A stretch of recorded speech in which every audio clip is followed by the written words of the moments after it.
Hi, everybody. Todd Dammit Kearns here from Slash featuring Miles Kennedy and the Conspirators. Took Heroes and Monsters. You're watching CMS TV.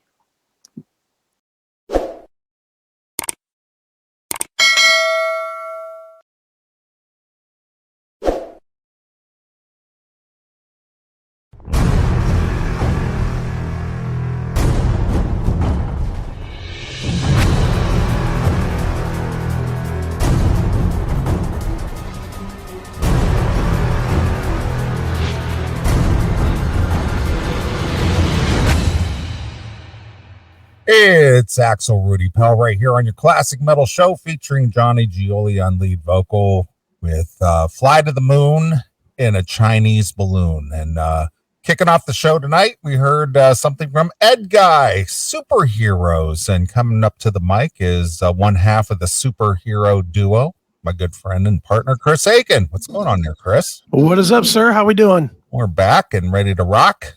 Yes, sir. So here we are. And what do you got going on there behind you? Where are you at a big festival tonight? Yeah, that's it. I'm checking in from one of the big festivals. Reporting live from Europe. That's it's Chris right. Aiken at the Metallifest. Yeah, I'm at Rock Am Ring here, Neeley. I don't know if you realized that was going on tonight, but here I am. Yeah, there you go. Are there any slap fests going on over there? Not yet. I can't wait till the power slap comes here, though. That I will go to see that. I'm sure you will. I can't stop watching it. I know. So I heard you're not the only one.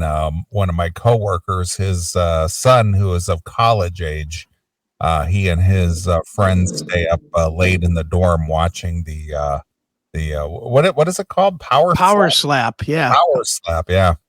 It's on Wednesdays at 10:00 on TBS. Power slap. So have you watched every one of them so far? Every single one that they put out. Every single one of them. I have it on constant loop on my TV. Well, it comes on right after wrestling on the same channel as the wrestling. So it's great. The wrestling ends and they go right into slapping the shit out of each other. It's fantastic. Yeah. How long does that last? How long does a show last? It's an hour. It's an hour. It's an hour. It's kind of, it's sort of reality. It's like Big Brother meets sport because they've got them all living in a house, like establishing their rank and training them. It's almost, remember the Ultimate Fighter that UFC used to do where they would kind of put them all in a house and then they would train them how to fight. Right. Same thing. Only they're training them how to slap the shit out of each other. All right. This is how you do it. You stand up there, put your face forward and let them crack you across the jaw. Oh, there's a lot more to it than that, man. There's tons. They've got all kinds of different equipment, slap equipment that measures your neck strength and your slap strength and your slap velocity. Wow. They got all kinds of shit going on this slap stuff. Yeah. And how long do you think this will last? Oh, man. Do you think this will go for years, or do you think this will fizzle out after a while, or what do you think? I think it might last. It's fun to watch, and it's been going for years, just not here in the States. So, in today's global world, if the cocksucking pussies that run TV in the United States do their thing, I think it'll just be on the internet. It'll be on like YouTube or whatever. I could care less. Fuck the networks. I'll watch it on whatever it's on. So you don't think it'll be like a mainstream thing? It'll be more kind of an underground thing? I don't know. You know what, man? The success that UFC has had has changed my whole outlook on it. Okay. Back in the day, when you think about boxing, and then you had UFC where they could just beat the living hell out of each other, you did not expect to see UFC become mainstream. And not only did UFC become mainstream, but now there's like 10 other federations of UFC. There's Bellator, there's Pride, there's One, there's like a bunch of different UFC type things now. So this is already existing in other countries. And it's the only difference between like Russia. I've watched a bunch of Russian stuff. Okay. And the only real difference between the Russian stuff and the US stuff is there's like more rules. It's more safe in the US, if you can believe that there's a safety concern here from what you saw. But, in in here, they can't wind up. They can't move their feet. They have to hold this thing behind them. They got a guy to catch them if they get knocked the fuck out. You know, they don't just go straight to the ground. If you watch some of the Russian, well, like the one that we showed, you know, 2 weeks ago or whatever, 2 weeks ago.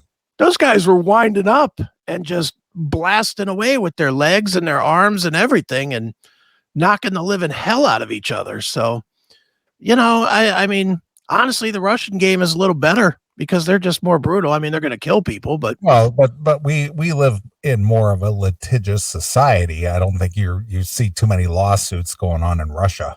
No, I think Vladimir Putin will put a quick end to that. That's what I'm saying. So they don't have the litigation in Russia that we have here in the US. So of course there's rules and safety and all kinds of stuff. But over in Russia, if you die, and that's it. Yeah. They don't have any value on life over there. No. If he dies, he dies. From remembering Rocky. Yeah, of course. Of course. And well, you know, the only thing different for me personally, just from a perspective,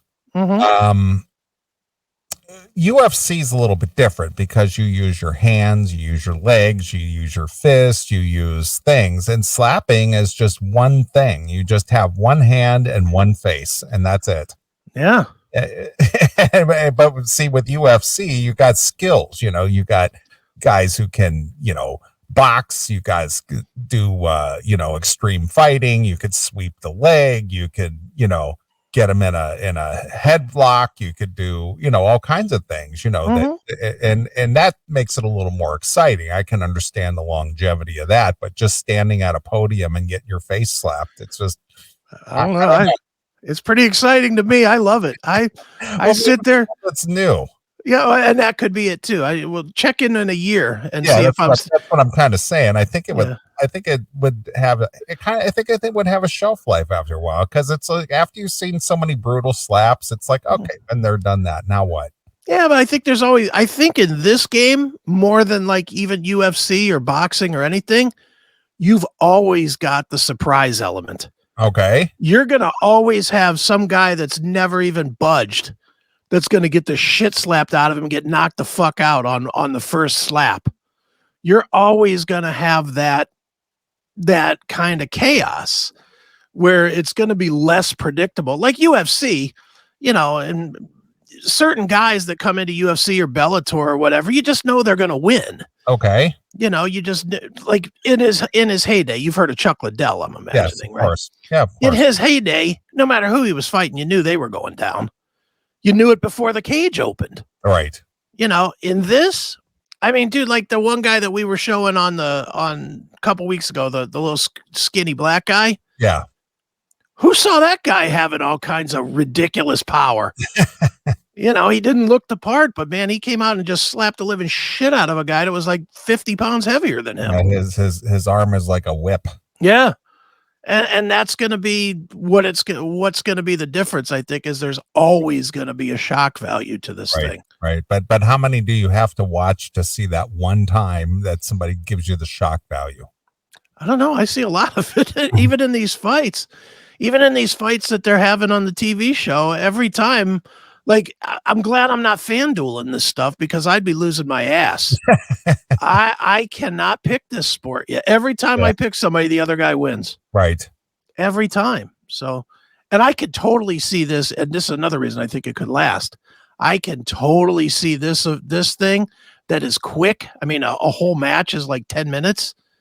I could totally see this working on like FanDuel or with the gambling sites.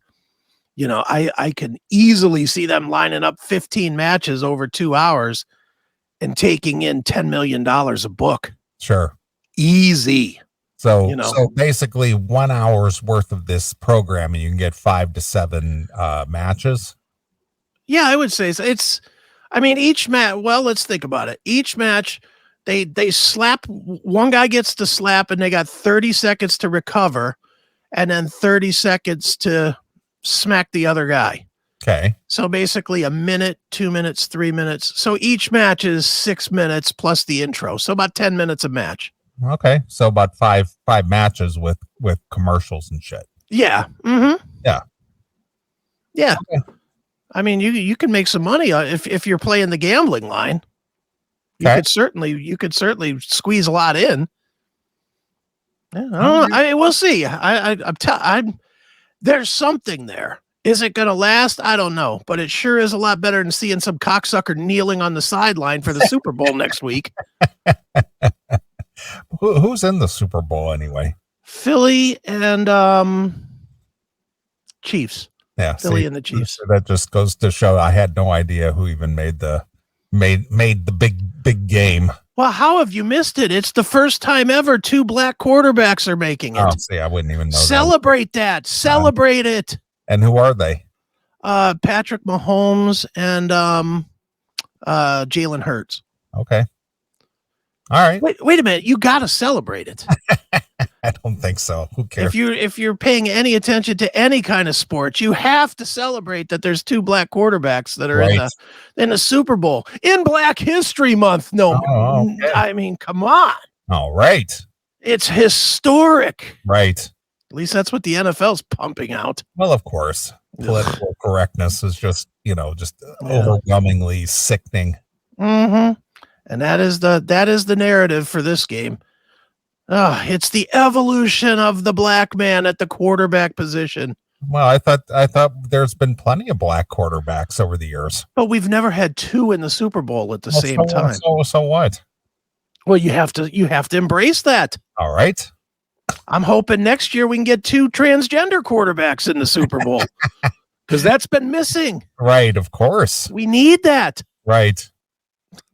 Speaking of that, I don't know if you probably didn't see it and probably don't even know anything about it. And the only reason I know about it is because I just happened to catch it. But I guess over in Europe somewhere, there's some, I don't know, some kind of sporting event, some skate event or something, and some transgender person who's like almost 50 years old was the opening skater person and they just failed miserably. Oh, good. It was just awful. It looked like a calf on ice.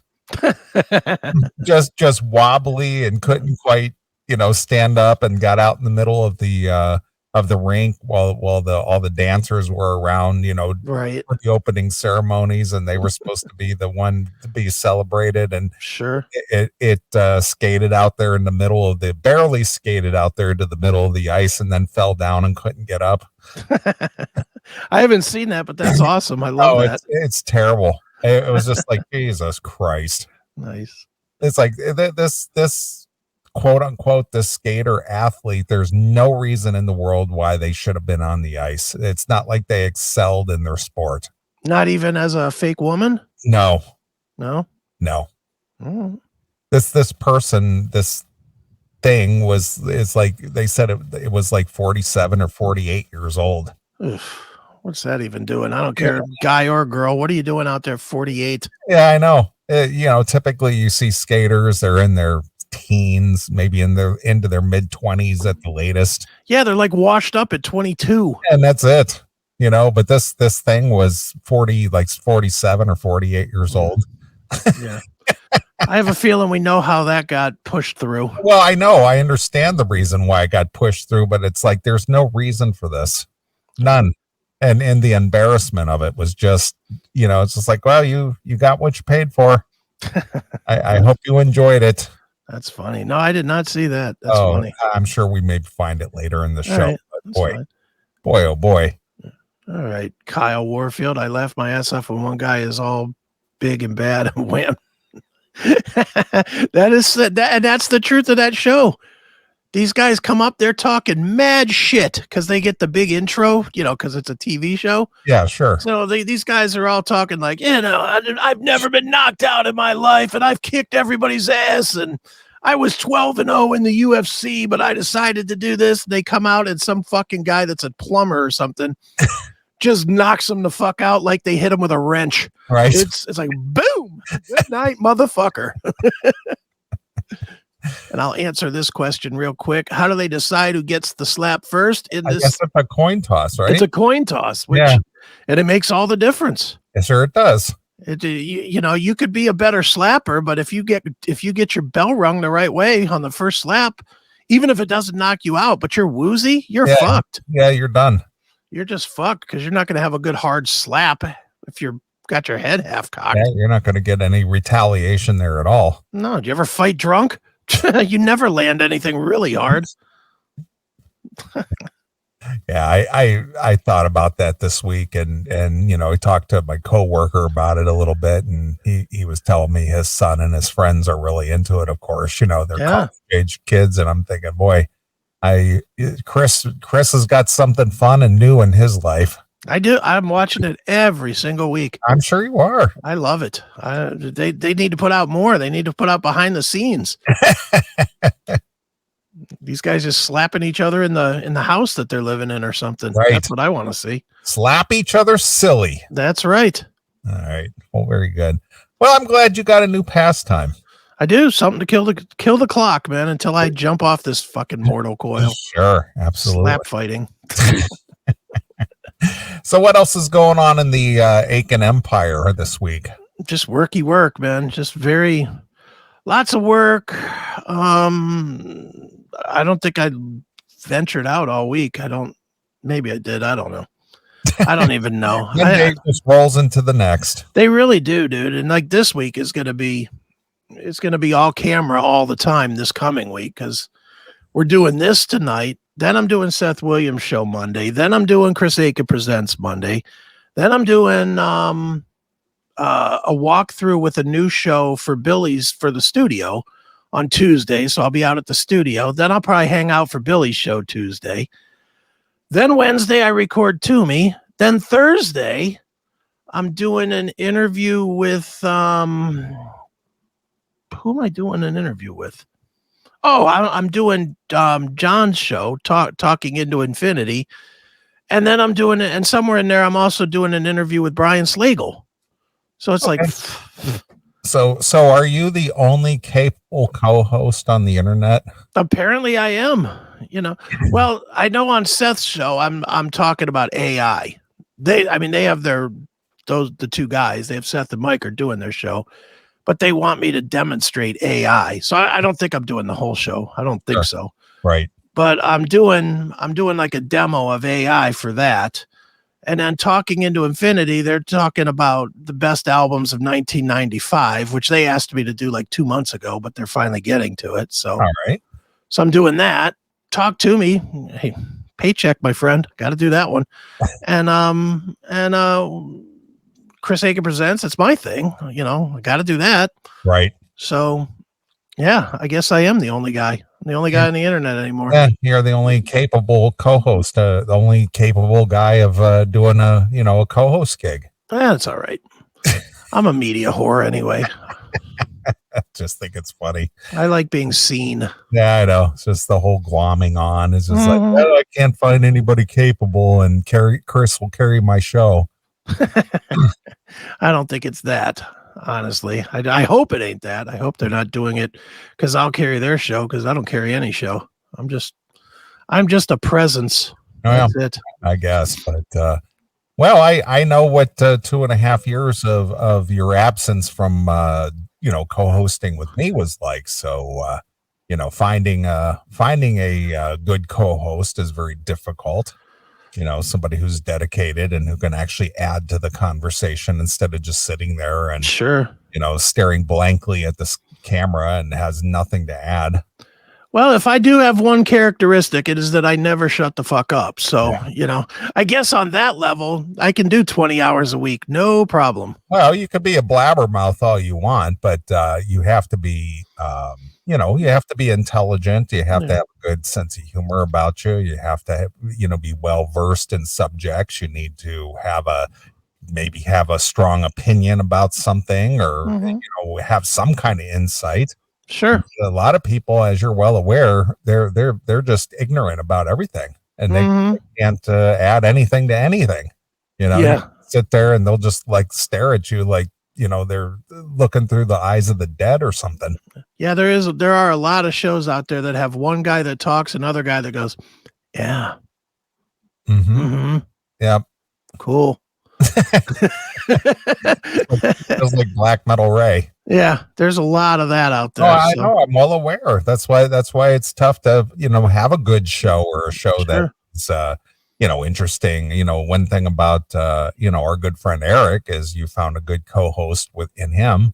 Oh yeah. Yeah. Eric's fun because, he's obviously got a good sense of humor and he's got experience in life and he's got definite ideas and viewpoints on his own. And, he's been around and he's traveled and he's, obviously a talented musician and, he's got life experience that he's not afraid to share or bring to the table or put his 2 cents in. Yeah. And that's been, that is kind of the thing with all the shows. Hey, I don't ever mind being on anybody's show.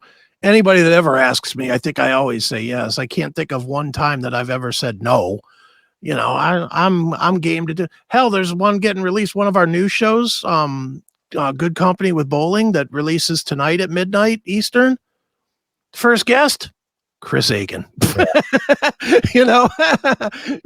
I have no problem being on anybody's show, but and I have no problem helping grow this thing that we're building. Because we're so close now with the TV and the radio and everything coming together. Finally, we're so close that it's like, now it's like, if the only thing I got to do is keep showing up, well, this is what I want to do anyway. So I'll just keep showing up. Right. Well, the thing is that, everybody, it's just tough to find, like I said, a competent co-host who can, add something to your content, Sure. Add something to the show because, it just kind of pulling the curtain back. And most of the old school listeners, know this about us is that, you and I don't prepare or rehearse anything. So regardless of what you throw at me or vice versa, we can pick up and run with it. Sure. Absolutely. No matter what it is. It could be politics, could be social, could be sports related, could be, music related, could be anything. And no matter what it is, you and I can have a conversation about it. I'll be the first to tell you, I'm not a big wrestling fan or a slap fight fan or whatever. Right. But I know enough about it to ask questions about it to get the conversation going, Sure. Well, and that's pretty cool. Yeah. Cool. And thanks for checking out this episode of The Classic Metal Show. Get all of our episodes uncensored at www.theclassicmetalshow.com. Join us weekly from 9 p.m. till 3 a.m. Eastern at www.cmsradio.net. Participate in the live chat room at www.chatandkill.com. Once again, thank you for checking out The Classic Metal Show with Neeley and Chris. Hail and kill, fuck you, pal, and hand job.